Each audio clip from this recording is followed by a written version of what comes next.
I'm going to bring him in.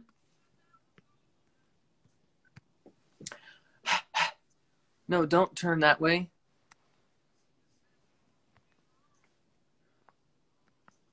That was a light.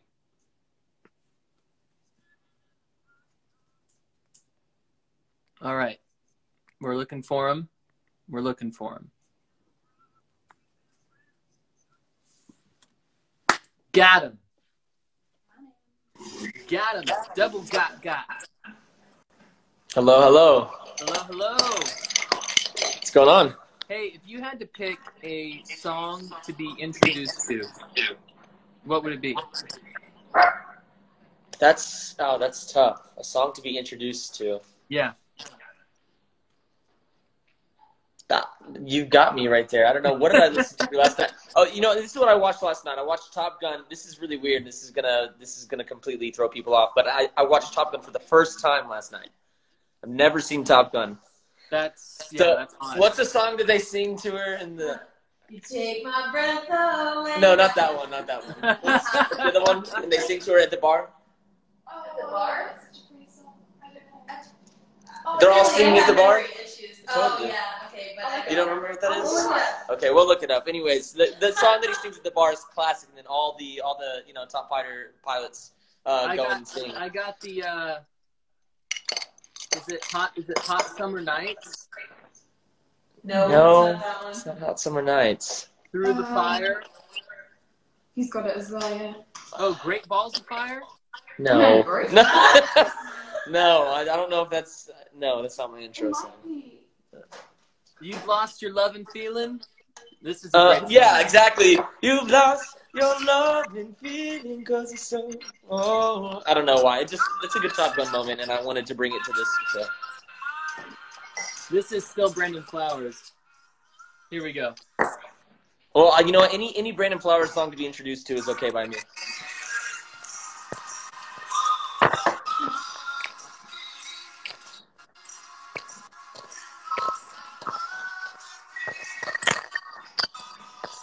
Gone.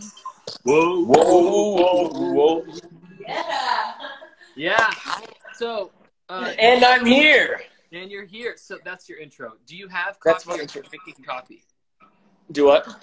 Is that coffee? What is that? Yeah, this is coffee. I usually do. I'm not usually, but I've been doing more English breakfast tea. My jar's a little bigger. You need more coffee than me. See, it takes a very small amount for me to get hyped. Yeah, I just, like I said, remember when we were filming, I used to drink coffee throughout the day, at least I did. Yeah. Now I have my jar o' coffee in the morning, and then I'm done for the rest You're of the set. See, I like the art of refilling and making it again, something about it. So I'll do a small thing of English breakfast tea. You would. Or I'll do a couple of coffees. I know. That goes along with bit of English breakfast tea. With my girlfriend, it got me like much more into drinking English tea. So Yeah. Quite. Yeah. So hey, tell me, I want to know how this whole thing has been treating you. What's something that you feel like you're missing out on right now? You know, I know that you've got your family with you and stuff, but what's one thing that this quarantine is taking away that you're kind of like, man, I wish this wasn't happening? I've been trying my best to not have those things because they've already come up. Just because I get pretty antsy and I like to constant movement and to keep my brain creative, and I'm really like I thrive off of human connection and contact, and so I've been missing out on seeing my friends. We still have the Zoom calls and all that, so that's been difficult. But one thing that I did to kind of help with that whole thing was right whenever LA started getting kind of weird, I went straight to see my family in Vegas, and so I'm around at least a little group of my favorites, and I don't know, it's hard. You take it kind of a day at a time and prepare for kind of the long haul for this. And like I said, I think connecting over the internet has been pretty fun. Zoom and house party and those kind of things have been nice to catch up on. And songwriting was one of the things that I didn't want to get kind of, shifted out of my life. And so I've been making an effort to work with my friends and producers while I'm writing music still. Yeah, you don't want to get rusty over this time. That's for Not sure. rusty, and also, yeah, it's important. At this time, it brings a lot of a lot of thinking and a lot of thoughts and a lot of ideas, and you don't want to kind of have them go to waste and go nowhere. So, yeah. Well, I was making some cool stuff last night. I tell you what, I was making, because I'm making, for those of you, well, I'm making a splice sample pack, and it's going to be super dope, but I was making some random samples last night, and I came up with some cool stuff, which I'm going to send you. Okay. So you can hear it. So We do this a lot. You'll sometimes send me songs or something that you're working on, and then I'll throw some melodies out, and then we'll go kind of back and forth, and we'll work sometimes that way.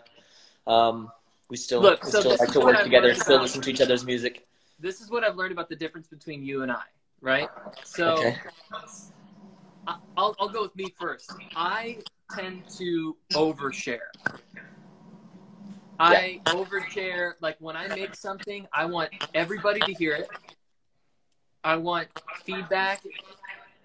I'm not mysterious at all. I'm the opposite of mysterious. What you see is what you get. I love that.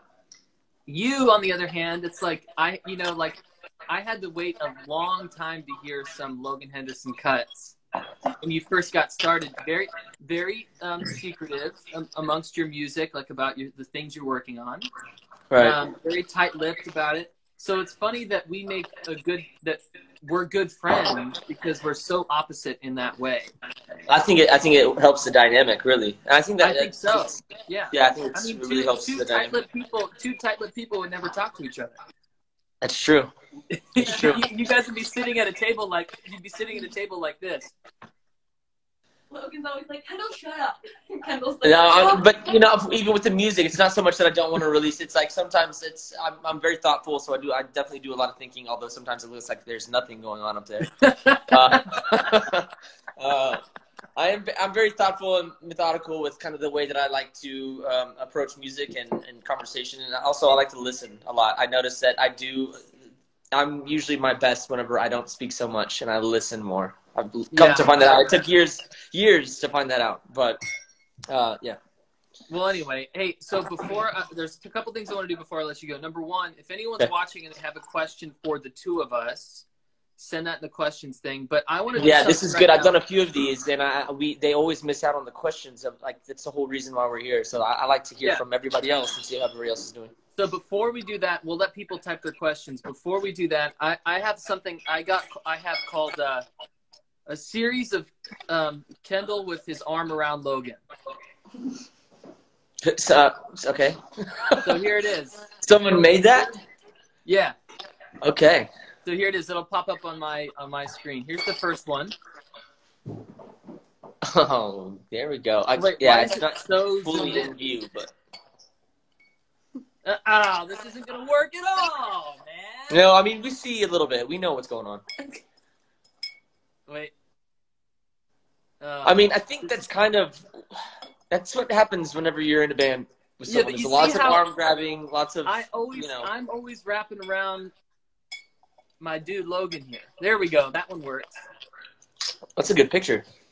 Yeah. I don't know what the hell I'm wearing. We look stunned. We just look like, are we supposed to be here? I don't know. I might have been. And this one you can't see it. There's a picture of just 4 crotches across. Yeah, exactly. Big time crotch. That's not a bad angle. Basically, this photo is we're all doing a pose, but for some reason you and I are doing the exact same pose. That's what that photo is. Well, it was the wrong decision, whatever it was. Yeah. Well, I thought in my mind that series worked out a lot better than it actually did, but you can't win them all. No, it's good. I feel like that'll be us. We'll be like clear into our 80s, still having the pictures around each other. Yeah. Well, you'll shrink, obviously, so you might be around the same height as me at that point. Yeah, that's possible. So I'm looking through the questions right now. Okay, well, here's one. I don't know, but if you can think of anything. Was there an awkward moment between you two while on set or during a scene in BTR, and what was it? Oh man, I don't know. They all I mean, a run lot, together but they're hard for to, me. so frequent, it's hard to remember. Awkward moments, probably ones that we try to impose upon other people, maybe making them feel awkward. We're really good at that. You remember that thing that you and me and Caitlin always used to do? Like you'd be in pictures and we'd have like this little thing outside of the. Well, if I'd be in a photo, you and Caitlin and I would take a picture together, and you'd be in the back looking like you secretly wanted to be Caitlin's boyfriend. The person in the be in the picture and be that person. I'd just be like right behind, just creeping. Just creeping. I'm not sure how awkward that was. We have some of those pictures. I feel like there's somewhere. Oh yeah. Around. Look, I got to look back like an old hard drive or something and find Caitlin and I joined her live yesterday, and she had some great photos that I didn't have. I know. I have to see where all those went. Here's a good one right here. Okay. Actually tastes good. Some of those were actual smoothies. And some was yogurt. Yeah, some of it was yogurt, so some of it wasn't great. But we actually got smoothies and stuff from our crafty, which our crafty, they worked so hard. We were like pretty demanding to have 4 lead actors and then have to feed them, what they want and get special things for dietary restrictions and all that. So our crafty was really cool. And so they always made us good food and good drinks. And yeah, some of those were good. And then some of them were like straight up just like pink mush. Yeah. The ones that looked the best on camera probably tasted the worst though. Oh yeah. The pink yogurt looked really good, but right. It tasted and smelled really bad.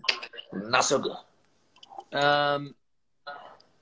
Looking for a couple more, and then I'll let you go. That's all right. I'm here. All right. Best.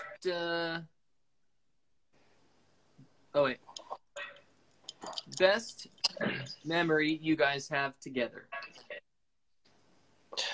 There's so many. There's so many good memories. That's really hard. I don't know. There's been so many good memories. It's hard to place one memory outside of the other. We've done some really cool things. You know what I'm trying to recollect is like a moment where it was like you and I sitting somewhere and one of us going like, this is a cool moment. Yeah, I'm trying to think of one of those. For me, Dallas Stadium was like that. I think singing for the First Family was pretty special. Yeah. Those shows and we've had a few and where we haven't been able to travel outside of the U.S. and we went to Brazil for the first time. Those kind of shows were so massive, and I think those are always moments that you are able to take a small step back and really appreciate kind of where you are and where you've come from. I'm going to say one moment that I always remember was you and me walking up from the pilot episode after we had filmed. The show wasn't really picked up or anything, but we had got done filming.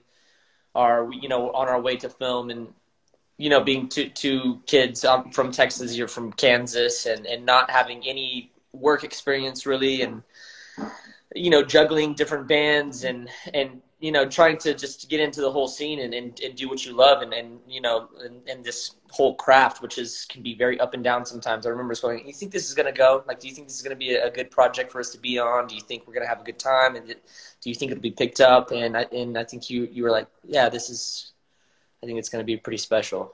And I was like, yeah. All right, I'm ready for something good to happen. And then it was. You're going to make me cry, man. It was on the Paramount lot. It was a really special moment. It was good.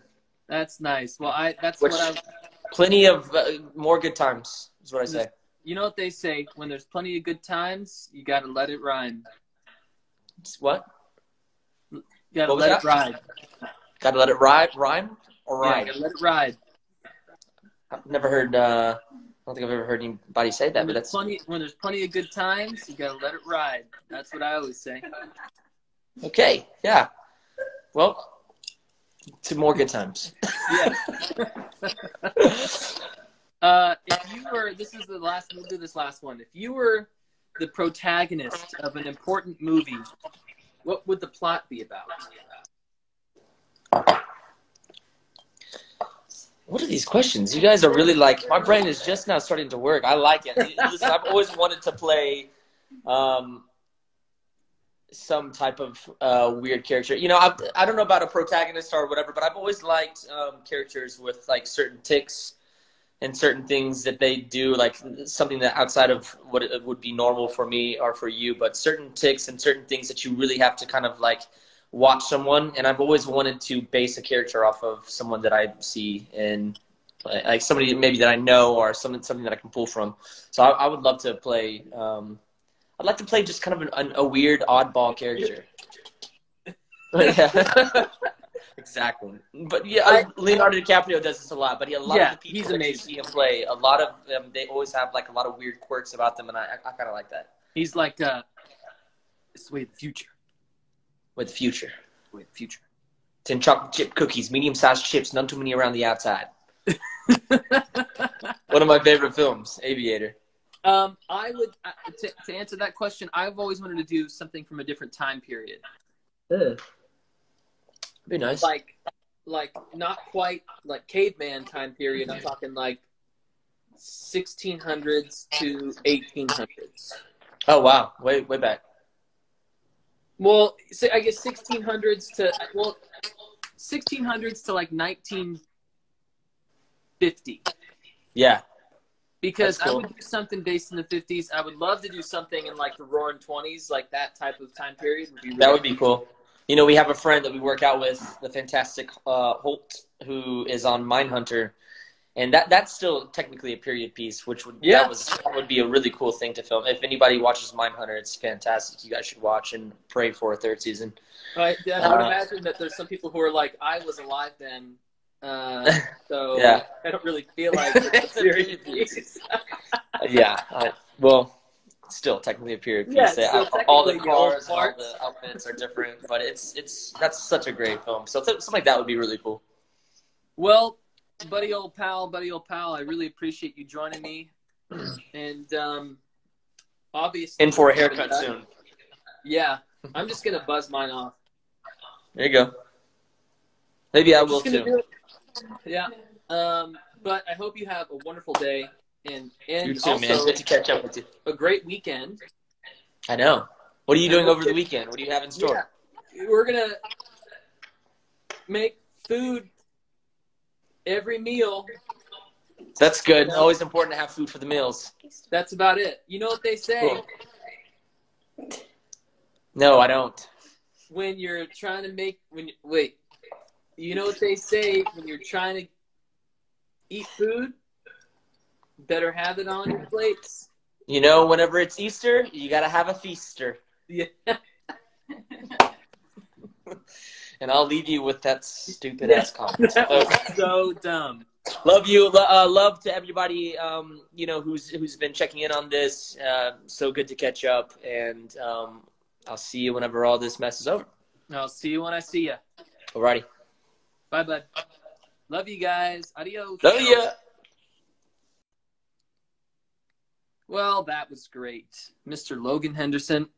So, before I go, let me bring in a couple people watching. We'll talk real quick, and then I'll take off. And it'll be another episode of Coffee with Kendall in the can. Coffee with Kendall in the can. All right. Stop turning.